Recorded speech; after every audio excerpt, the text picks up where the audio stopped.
साथियों नमस्कार, आप सभी का बहुत बहुत स्वागत है हमारे इस चैनल पे। बिहार संगीत शिक्षक भर्ती के लिए बहुत ही फ़ायदेमंद आप सभी के लिए मैं क्वेश्चन सीरीज लेकर के आया हूँ, जो कि आपके बीपीएससी और स्टेट दोनों में फ़ायदेमंद है। और आमतौर पे अब देखा जाए तो संगीत के जो क्वेश्चन है या कोई भी क्वेश्चन है, किसी भी एग्ज़ाम के लिए कुछ नए क्वेश्चन ऐसा नहीं है कि किसी एग्ज़ाम में कुछ और आंसर हो जाएगा। तो कुल मिलाकर के ये कहे कि ये सभी जो क्वेश्चन हैं आप सभी के लिए सभी एग्ज़ाम में फ़ायदेमंद हो गए, लेकिन फ़िलहाल अभी बीपीएससी और स्टेट के लिए बहुत ही फ़ायदेमंद है। और आप सभी को वीवीआई क्वेश्चन की सीरीज ही अगर आपकी डिमांड रही तो कराई जाएगी। देखिए आज के क्वेश्चन है 50 क्वेश्चन है, बहुत ही इंपॉर्टेंट क्वेश्चन है जैसा कि आप सभी स्क्रीन पे देख रहे हैं। तो आप सभी चैनल पे बने रहे, सब्सक्राइब लाइक ज़रूर कर ले। और देखिए अब मैं चैनल पे जो क्वेश्चन है मैं शुरू करता हूँ।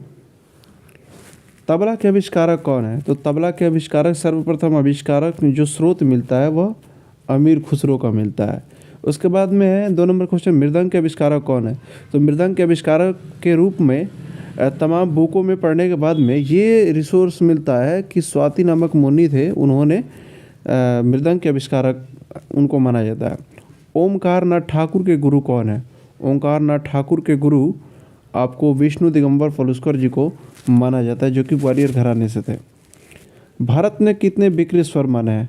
तो भारत ने विकृत स्वर आपको 2 माने हैं, अंतर्गह और काकलिनी। आगे बढ़ते हैं। 5 नंबर क्वेश्चन है, प्रकीर्णन अध्याय किस ग्रंथ का अंश है? तो प्रकीर्णन अध्याय जो अध्याय है, प्रकीर्णन अध्याय वह संगीत रत्नाकर ग्रंथ में, जिसको सप्ताध्यायी भी बोलते हैं, 7 अध्याय है। स्वराग प्रकीर्ण प्रबंध तालवाद नृत्य के नाम से 7 अध्याय हैं। धनबड़ नगर स्थान किससे संबंधित है?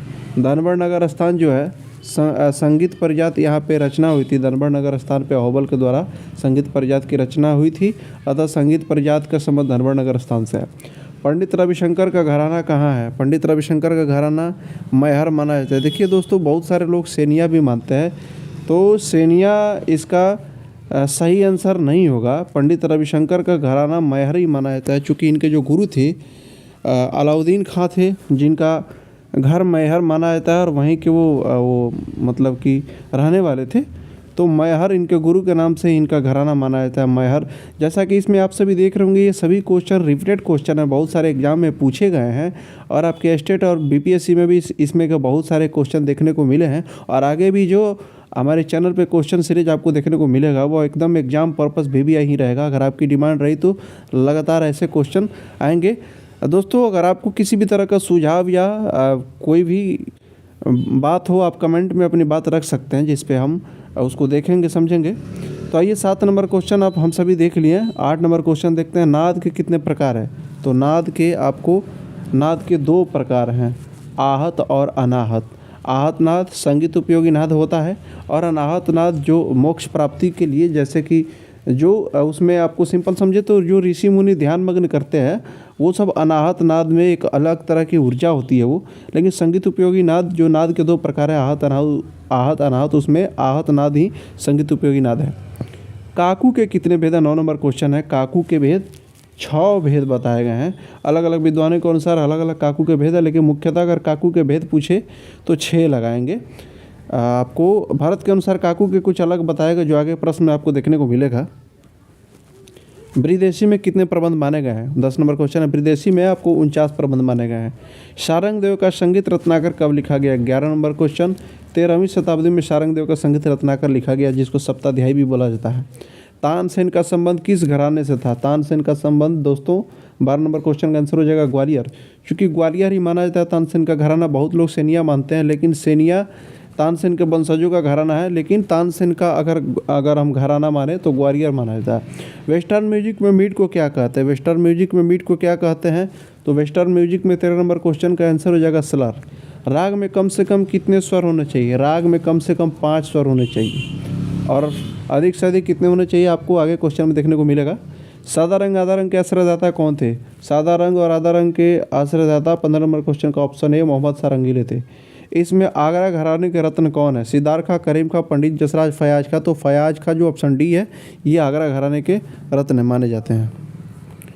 भारत के अनुसार काकू के कितने प्रकार है? 17 नंबर क्वेश्चन का आंसर हो जाएगा। बहुत ही वीवीआई क्वेश्चन है भी। भारत के अनुसार काकू के 2 प्रकार बताए गए हैं। ऑप्शन बी सही हो जाएगा, सकांश काकू और निराकांश काकू। तो ये 2 काकू हैं जो भारत के अनुसार बताए गए हैं। निम्नलिखित में अहोबल के द्वारा लिखा गया कौन सा ग्रंथ है? अहोबल के द्वारा लिखा गया बहुत ही वीवीआई क्वेश्चन और फेमस क्वेश्चन अधिकतर एग्जाम में देखने को मिलता है। तो ऑप्शन नंबर सी जो है संगीत परिजात आपका आंसर हो जाएगा। मध्यम ग्राम में पंचम किस श्रुति पर स्थापित है? मध्यम ग्राम में पंचम आपको ऑप्शन डी 16वीं श्रुति पर स्थापित है। चूँकि सारणा करते समय जो पंचम में एक श्रुति नीचे आ गया था तो 17वीं श्रुति से 16वीं पे आ गया था मध्यम ग्राम में। हिंदुस्तानी संगीत के जैसा दक्षिणी पद्धति में प्रचलित कितने थाट है? तो दक्षिण संगीत में प्रचलित 19 थाट माने गए हैं।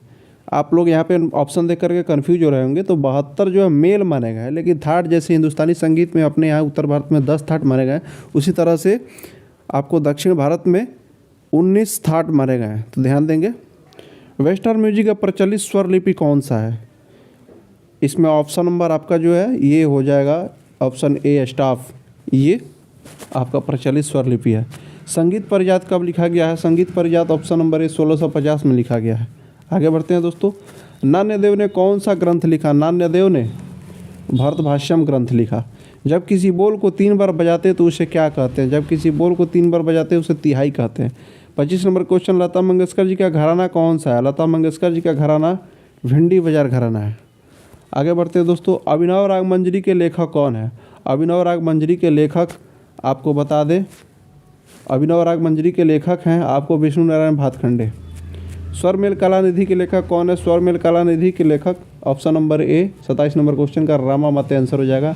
राग के कितने लक्षण माने गए हैं? राग के मुख्यतः 10 लक्षण माने गए हैं, लेकिन सारंगदेव ने 3 लक्षण और जोड़े थे, 13 हो गया था, लेकिन यहाँ पे ऑप्शन में वो नहीं है। यहाँ पे सिंपल अगर क्वेश्चन है राग के कितने लक्षण माने जाते हैं तो 10 ही हम मानेंगे।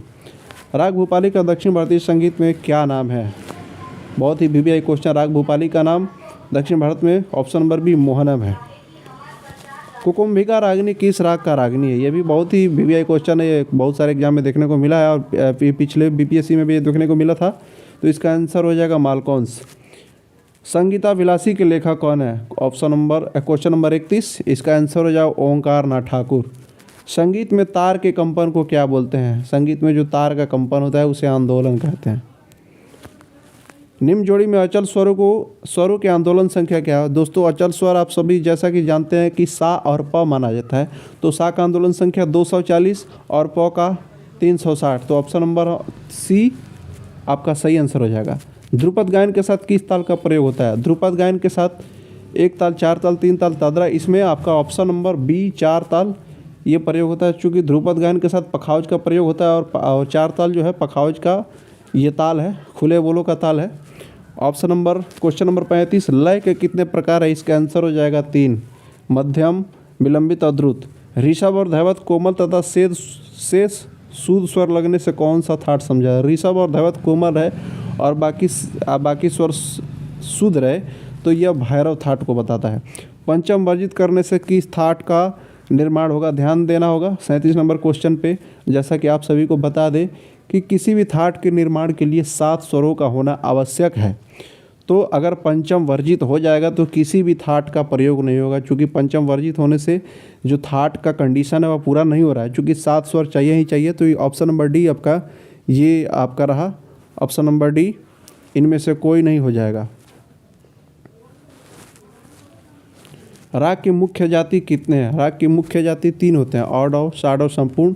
वैसे उपजाति अगर देखा जाए तो कुल मिलाकर के 9 हो जाएगा, लेकिन यहाँ पे अब हमारा क्वेश्चन 38 नंबर राग की मुख्य जाति कितने हैं तो 3 हो जाएगा। संपूर्ण साडव जाति में कितने स्वर होते हैं? संपूर्ण साडव जाति में संपूर्ण का मतलब 7 और आपका साडव का मतलब 6, तो ये ऑप्शन नंबर से हो जाएगा। निम्न में ठुमरी किस राग में गाते हैं? ठुमरी आपका चंचल प्रकृति का एक गायन होता है, भैरवी इसका आंसर हो जाएगा। थाटों के नाम से उत्पन्न राग को क्या बोलते हैं? अपने ही थाट के नाम से जो राग उत्पन्न होते हैं उन्हें आश्रय राग कहते हैं। संगीत में वर्ण कितने होते हैं? आपका 42 नंबर क्वेश्चन ये रहा स्क्रीन पे। संगीत में वर्ण कितने होते हैं? संगीत में वर्ण 4 होते हैं, स्थायी, अंतरस्थ, संचारी, अभोग। 43 नंबर क्वेश्चन है, गुड़ तारता तीव्रता ये नाद के क्या है? तो ये नाद के विशेषता होते हैं। निम्न में तीव्र म युक्त राग कौन सा है? अशावरी, काफ़ी, भैरव, ये इनमें नहीं लगता है तीव्र म।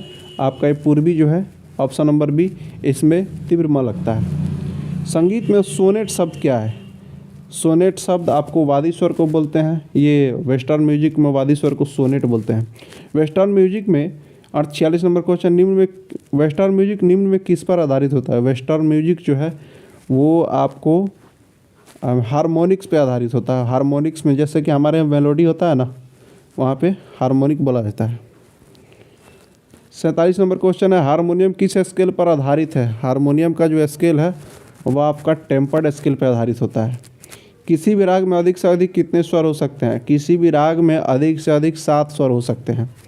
सुबह और शाम 4 से 7 गाने वाले राग को क्या कहते हैं? यानी कि सुबह और शाम में जो सुबह के 4 और 7 बजे के बीच जो राग गाए जाते हैं उनको संधि प्रकाश राग बोला जाता है। मीट के कितने प्रकार हैं? मीट के 50 नंबर क्वेश्चन 2 प्रकार हैं और जिसका नाम है अनुलोम और विलोम।